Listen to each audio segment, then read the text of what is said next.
Came in 3 scabs on protected bus gone through Hatfield picket line. All Hatfield pickets flew to the pit.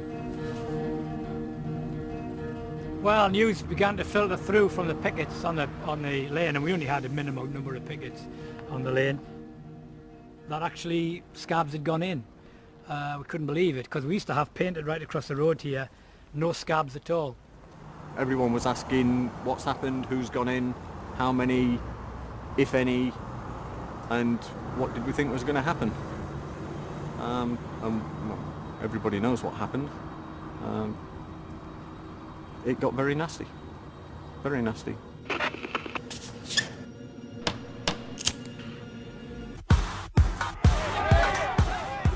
We found that the entry to the pit had been barricaded. There were tyres, there were wooden barricades. There were a lot of people there who were very, very angry. Very, very soon after that, we started to get missiles thrown at us.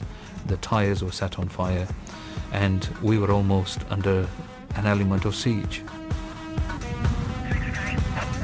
The Manchester police made frantic radio calls for help. A unit from the Metropolitan Police responded.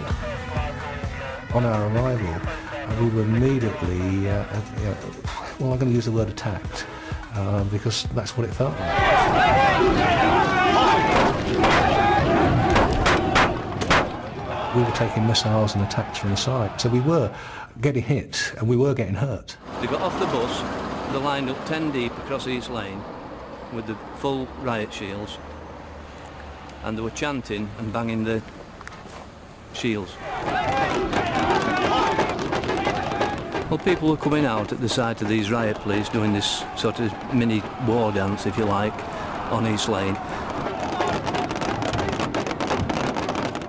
We had our truncheons drawn, so we had weapons ready to use, banging on the shields, and you are quite scary. You're going to scare them.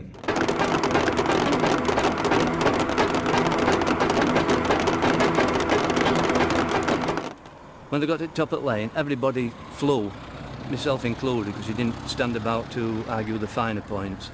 You got out of the way when they were in that mood.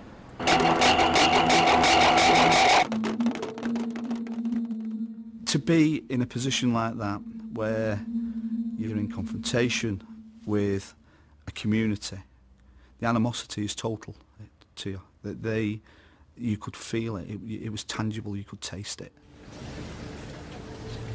During a brief break in hostilities, the people of Hatfield gathered at the pit lane. Meanwhile, union officials spoke to the strike breakers.